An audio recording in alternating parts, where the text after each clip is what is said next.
Усіх вітаю, гэта Тимофей і 82-гі выпуск падкаста праз космас з аглядам навін гэтых па-сапраўднаму насычаных на падзеі тыдняў. У гэтым выпуску пра гістарычную прыватную пасадку Blue Ghost на месяц, таксама пра месяцовую місію Intuitive Machines, якая зноў сутыкнулася з праблемамі, пра другі выбух Starship і пра новае тлумачэнне таго, чаму Марс мае чырвоны колер.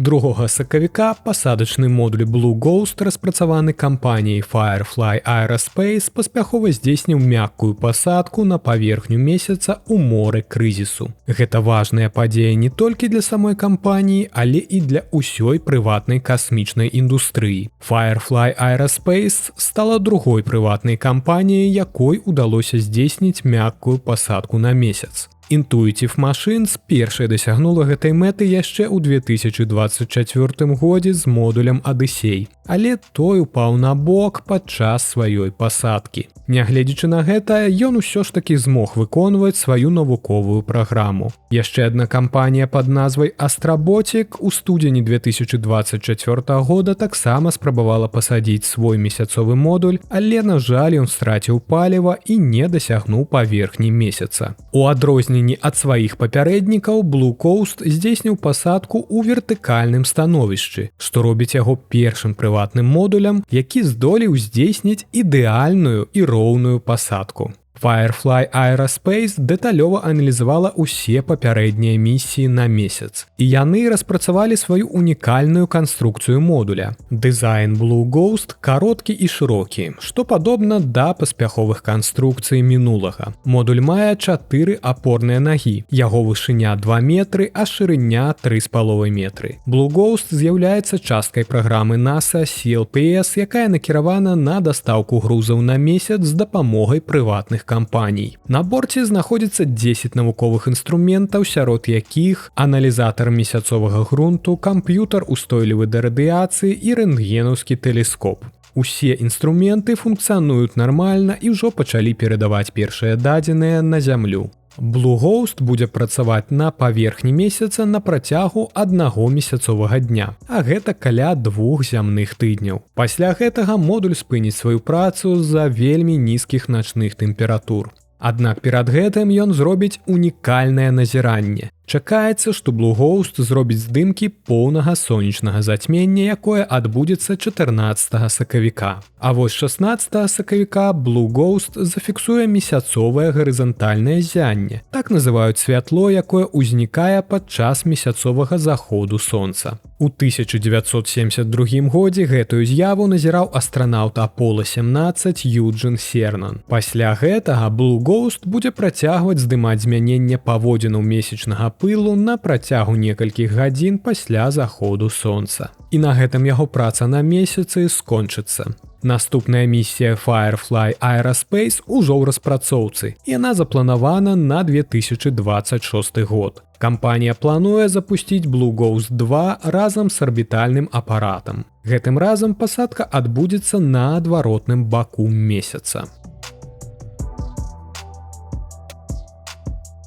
Амерыканская кампанія Intuitive Machines правяла сваю другую місію па мяккай пасадцы на месяц. Але, як і ў папярэдні раз, яе апарат не змог устаяць на паверхні і перакуліўся. Пасадачны модуль пад назвай Афіна быў запушчаны 26 лютага і спрабаваў здзейсніць мяккую пасадку 6 сакавіка. Аднак, як і яго папярэднік Odyssey, ён не змог застацца ў вертыкальным становішчы. Паводле інфармацыі, атрыманай ад Intuitive Machines, апарат здзейсніў мяккую пасадку, але пазней перакуліўся. Тым не менш, ён працягвае функцыянаваць і выконваць сваю навуковую праграму. Галоўнай праблемай, мяркуючы па ўсім, з'яўляецца канструкцыя апаратаў. Абедзве місіі, як Intuitive Machines 1 з місіі Odyssey і гэта місія Афіна пад назвай Intuitive Machines 2, былі заснаваны на шасціногім пасадачным модулі пад назвай Nova C. які атрымаўся, як мы бачым, недастаткова устойлівым пры пасадцы на паверхню месяца. У выпадку з Адысеус або з Адысеем перакульванне адбылося праз празмерную хуткасць на заключным этапе пасадкі. Магчыма, Афіна сутыкнулася з аналагічнай праблемай або нераўнамерным рэльефам месячнай паверхні.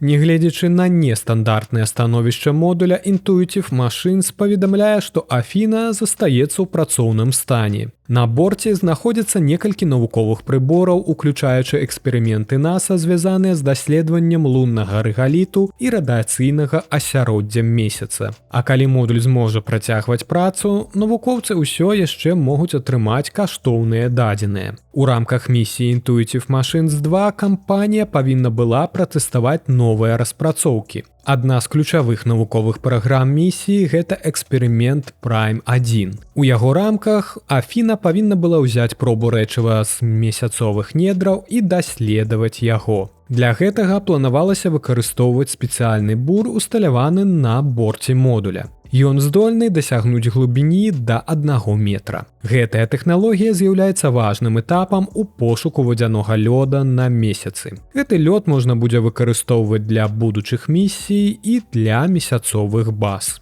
Акрамя свідравання месяцовай паверхні, Афіна збірала б дадзеныя аб радыяцыйнай абстаноўцы на месяцы. Гэта памагло б інжынерам лепш зразумець уплыў касмічных прамянёў і распрацаваць больш надзейную абарону для будучых місій і абсталявання. Таксама модуль планаваў высадзіць на месяц цэлы дэсант мікраровераў. Сярод іх асаблівую увагу заслугоўвае мікранова Хопер, распрацаваны Intuitive Machines. Гэта унікальны ровар з рухавікамі, якія дазваляюць яму перамяшчацца па паверхні месяца скачкамі. Ён павінен быў бы даследаваць дно кратара, якое ніколі не асвятляецца сонцам, што робіць яго ідэальным месцам для пошуку лёда і лятучых злучэнняў. Але ж на момант запісу падкаста пакуль застаецца незразумела, ці будзе нешта з гэтага зроблена. Кампанія Intuitive Machines працягвае аналізаваць прычыны няўдалай пасадкі і ўжо плануе 3-ю місію. Але ўжо цяпер відавочна, што канструкцыя пасадачных модуляў патрабуе дапрацоўкі, каб пазбегнуць такіх вось падобных праблем у будучыні. 6 сакавіка ракета Starship ад кампаніі SpaceX пацярпела другую запар няўдачу на тэставым палёце. Гэта адбылося, калі другая ступень пачала круціцца ў космасе перад тым, як выбухнуць над Карыбскім морам. Але аб усім па парадку. Запуск транспартнага сродку Starship Super Heavy адбыўся ў 18 гадзін 30 хвілін па ўсходнім часе з тэставага палігону Starbase у паўднёвым Тэхасе.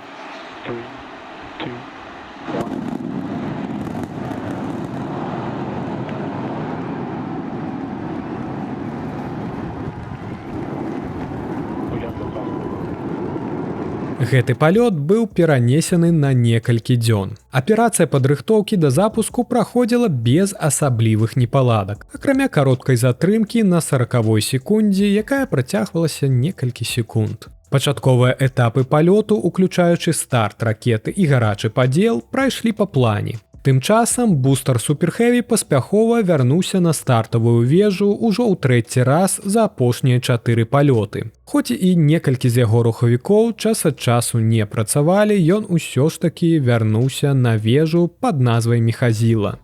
Што было далей? Праз 8 хвілін пасля старта 4 з 6 рухавікоў Raptor на другой ступені пад назвай Starship адключыліся ў хуткай паслядоўнасці. Транспартны сродак пачаў круціцца, але працягваў перадаваць відэа, на якім зямля то знікала, то з'яўлялася ў нашым полі зроку. Перад канчаткам пад'ёмнага імпульсу адбылася магутная падзея ў кармавой частцы Starship, якая прывяла да страты некалькіх рухавікоў Raptor. Заявіла кампанія SpaceX у сваёй справаздачы, апублікаванай на іх вэб-сайце некалькі гадзін пасля палёту.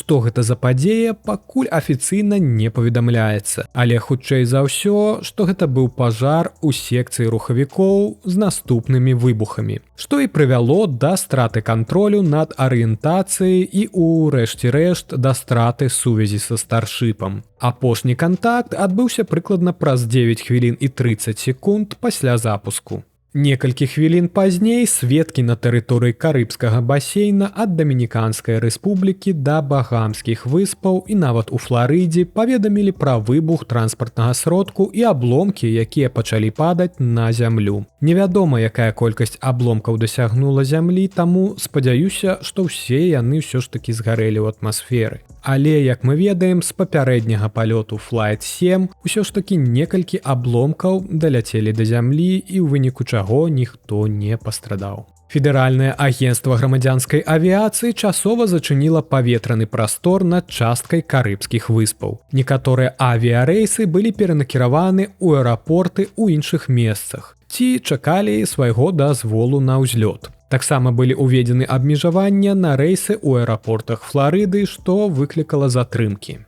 FAA патрабуе ад SpaceX правесці расследаванне па выпадку страты транспартнага сродку Starship падчас запуску 6 сакавіка, заявіла адміністрацыя ў сваім паведамленні, апублікаваным пасля страты Starship. Такія расследаванні ўжо праводзіліся пасля падобных здарэнняў, уключаючы папярэдні палёт Starship у студзені.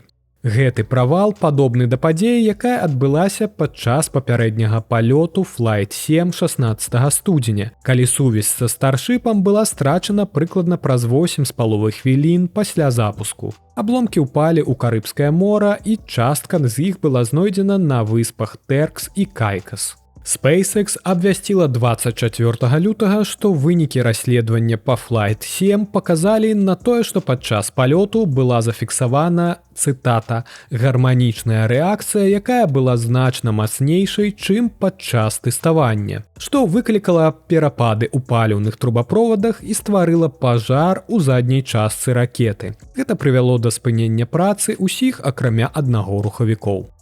Кампанія заявіла, што была зменена апаратура ракеты і аперацыі для прадухілення падобных пашкоджанняў у будучыні. Другі правал Starship падрад – гэта сур'ёзны крок назад для SpaceX у распрацоўцы гэтага транспартнага караблю. Starship з'яўляецца ключавым элементам планаў SpaceX па запуску новых спадарожнікаў Starlink. Гэты запуск павінен быў правесці дэманстрацыю вывада 4 макетаў мадэлей гэтых спадарожнікаў з наступным разгортваннем падчас палёту Starship. Акрамя гэтага, Starship таксама мае важнае значэнне для місіі NASA па даследаванні месяца. Спецыяльная версія Starship будзе выкарыстоўвацца для высадкі астранаўтаў на месяц падчас 2 першых касмічных місій з экіпажам у рамках праграмы Artemis. Першая з іх пад назвай Artemis 3 на дадзены момант запланавана на 2027 год.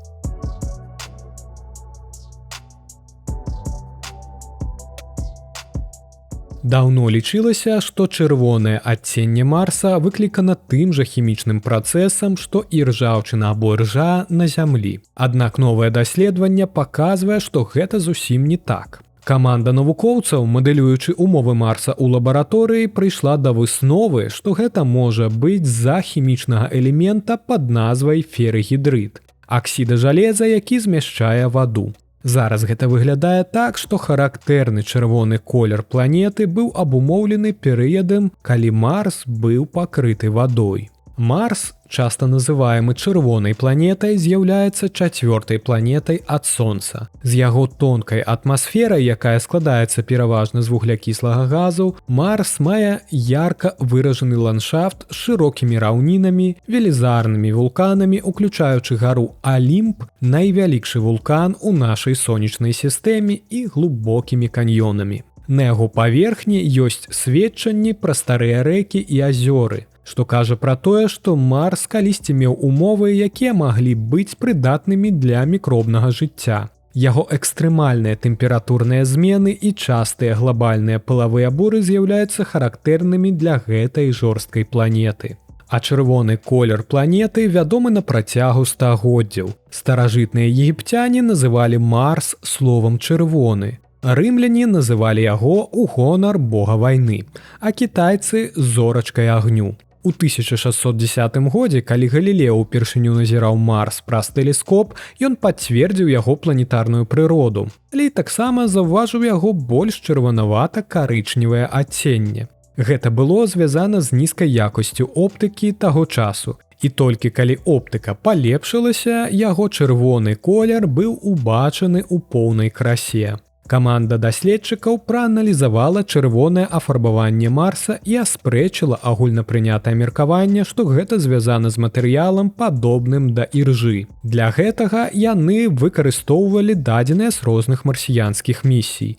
Дадзеныя з апаратаў на арбіце Марса былі падмацаваныя дадзенымі ад розных ровараў, а таксама дадатковымі даследаваннямі штучных матэрыялаў, падобных да марсіянскіх у лабараторыі. Даследаванне выявіла наяўнасць ферыхітрыта. Ён быў прысутны ў марсіянскім пылі, але і здаецца, што ён шырока распаўсюджаны на марсіянскім ландшафце. Ферыхітрыт уключае ў сябе кісларод, вадарод і як мінімум адзін метал.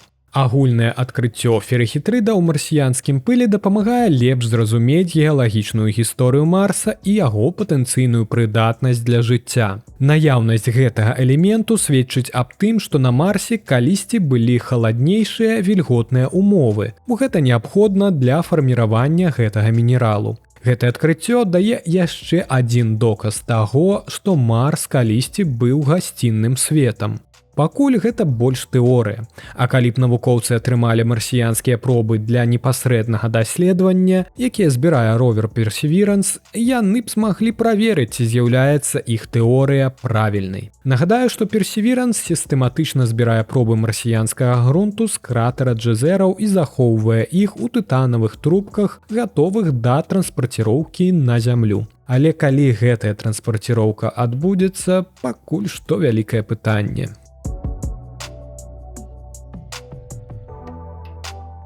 І гэта ўсе навіны, пра якія я хацеў распавесці вам у выпуску. Цяпер пагаворым аб самых цікавых падзеях наступных 2 тыдняў.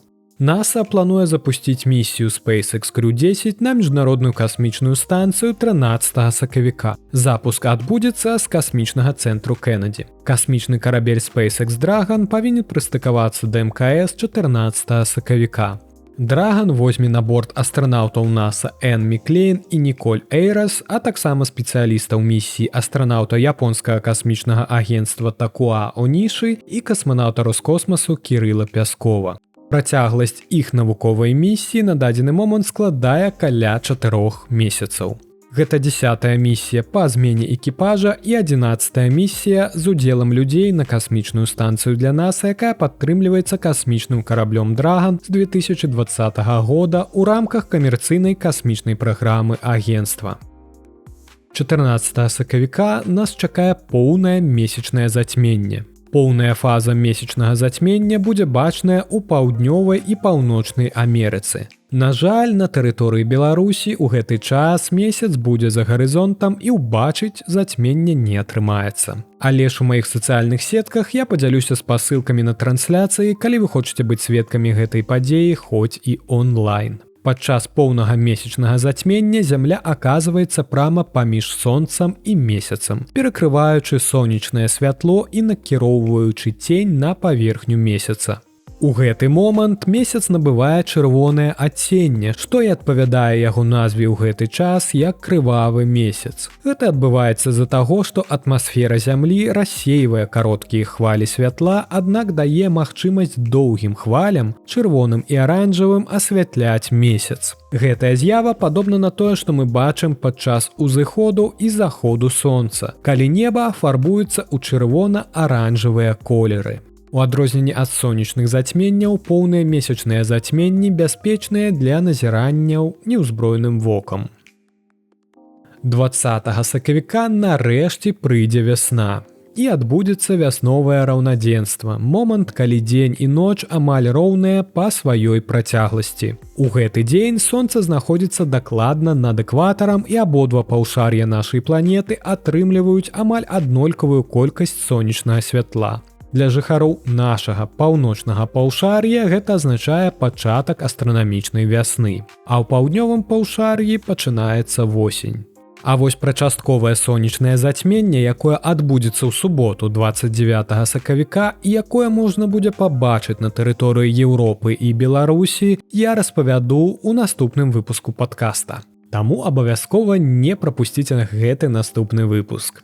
Не так даўно пабываў у гасцях на падкаст-шоу «Ласкатухі». Крыху пагаманілі пра падкаст, касмічныя навіны, вяртанне чалавека на месяц, зразумела пра іншапланецян і пра ўсё астатняе. Калі яшчэ не слухалі, не глядзелі, то спасылка будзе ў апісанні пад гэтым выпускам. На гэтым усё. Не забываюся падзякаваць тым, хто падтрымлівае мяне праз Patreon. Дзякуй вам вялікі. Нагадаю, што толькі для маіх патронаў даступны онлайн-календар з самымі цікавымі касмічнымі падзеямі. І ўсяго за кубак кавы ў месяц вы таксама можаце атрымаць да яго доступ. Таму буду рады, калі вы далучыцеся. Дзякуй, хутка пачуемся.